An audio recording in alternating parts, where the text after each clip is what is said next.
Hi, this PowerPoint is pretty much the nuts and bolts about behind definitions of poverty in the United States. So let me share my screen. So when we look in the United States and measures of poverty, let's come up with some definitions. So the first measure is something called absolute poverty. So that is using a fixed predetermined amount below which people are poor, above which people are not poor. This type of definition was created because the beginning of the definition of a minimum wage, and there needed to be a definition of what was poverty. So that was done in the 1960s. Relative poverty uses comparisons. So you might look at a standard or a norm about what it would cost a family of four, for example, to exist, and that would be considered poor. Well, in the United States, the official poverty level uses an absolute measure of poverty. It's based on two pieces of information: the amount of money that it takes to feed a family and the proportion of family income that goes towards food. So the information is related on, or is compiled on data from the 1950s estimate of what the food was needed to get a family through an emergency. The U.S. Department of Agriculture at the time determined that an average family spent about a third of their income on food. So thus the poverty line became the price estimate for food needed for an emergency times 3, since food costs were about a third of the average cost for a family. So now we talk about the U.S. poverty line, but it has become outdated for a number of reasons. First of all, it is adjusted for family size, but not for special needs. So if, for example, you have a family member that requires a special diet, it wouldn't necessarily take that extra cost to your family into account when determining your cost of living. It doesn't take into account differences based on geography. So for example, living in a rural area of the community or an urban area. And it also looks at information that may not be as relevant today in terms of how much families spend on food. Since the 1950s, the cost of healthcare, housing, energy, and childcare specifically have increased, but it hasn't necessarily increased when determining kind of the overall what is poverty. So the end game is that someone could be actually at 200% of the federal poverty level and still struggle to make ends meet. So this is the Department of Health and Human Services poverty line. And you can see, for example, that a family of 3 who is making more than $21,720 would be considered no longer poor. So under that amount, you are considered poor. Over that amount, you are not considered poor. So if we look at incomes, if we look at someone that is making a minimum wage of $7.25 an hour, that puts them at about $13,900 a year. Now, in 2018, Arizona's minimum wage was $11 an hour, so that put a family at $22,800.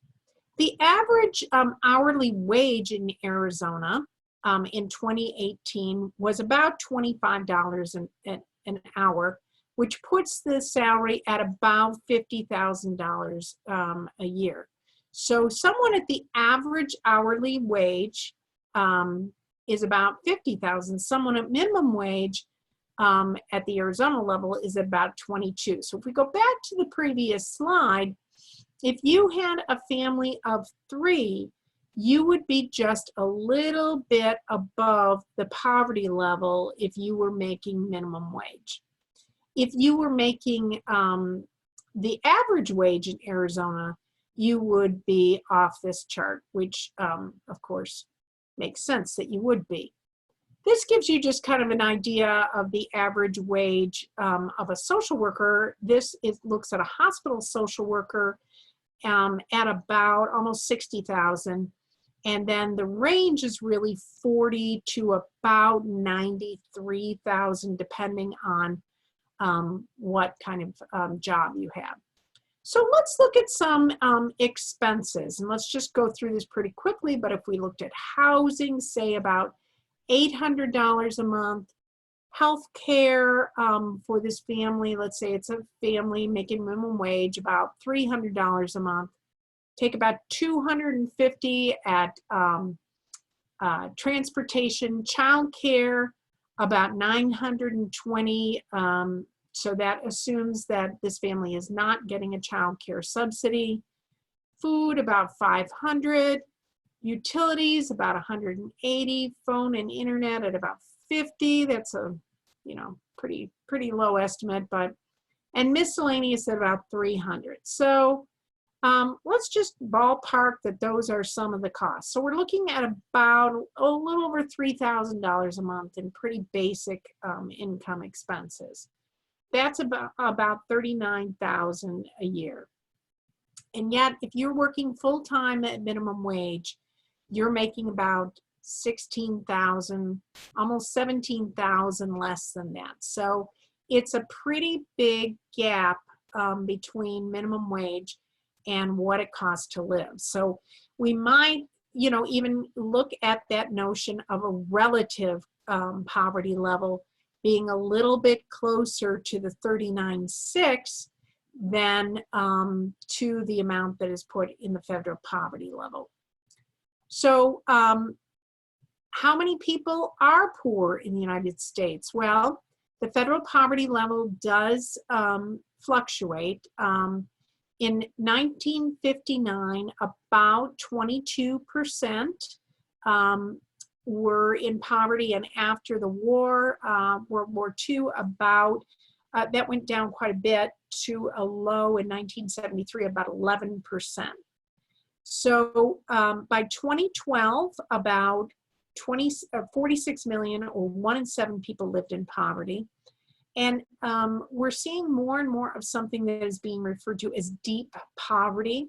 These are people that are living below 50% of the income threshold. So about 6% of all Americans are at this deep poverty, and about a little less than half of those in poverty are at this very, very deep poverty level. So just a note, Arizona has one of the highest poverty levels in the country. This is looking at data from 2016, and you can see that we are in the higher area of poverty, but we're pretty average in terms of the income for Arizona. Most people that are poor are working, and many of them are working full-time. So between 1980 and 2010, we saw a big increase in the top levels of income earners, but in the bottom level of income earners, we did not see an analogous increase. So we are now at a situation, or at least in 2010, where the top 20% are about 16 times greater than the lowest 20%. So what we're seeing is more and more income disparity. We talk about the juvenization and feminization of poverty. It is a growing tendency, with women in this example making about 78 cents for every dollar earned by a male. That is even higher when you look at women of color. Children, obviously children growing up in poverty suffer poor health, less access to education, and later challenges in life. And this is now the group most likely to be poor. So children, by and large, are becoming poor. This looks at the poverty rate by head of household.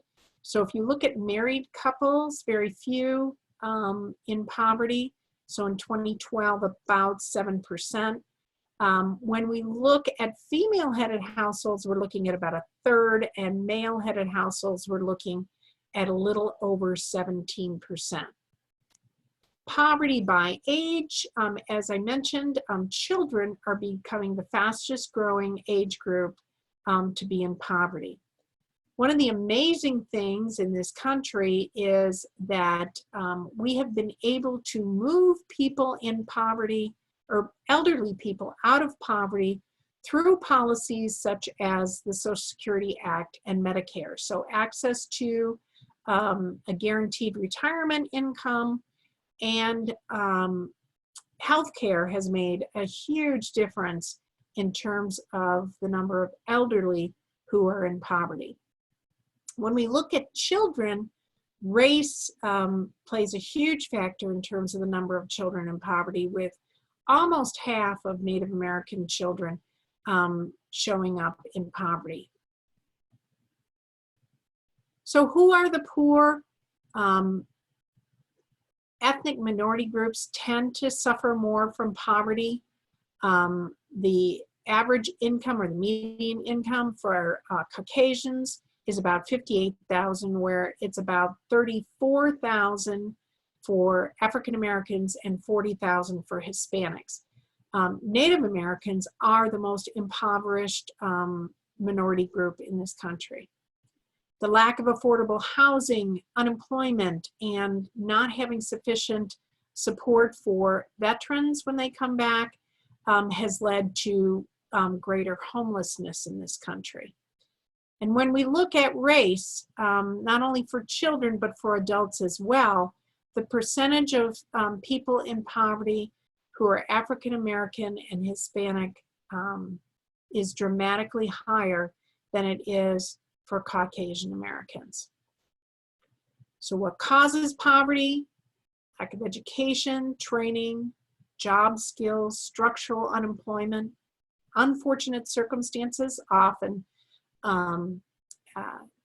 related to health, shifts in the economic sector. We've seen a lot of increasing poverty in the middle states in this country because of shifts, and certainly discrimination, segregation, institutional racism, not providing as many opportunities for people who are minorities, and lack of political power by groups, so they're unable to change many of the policies that lead towards poverty.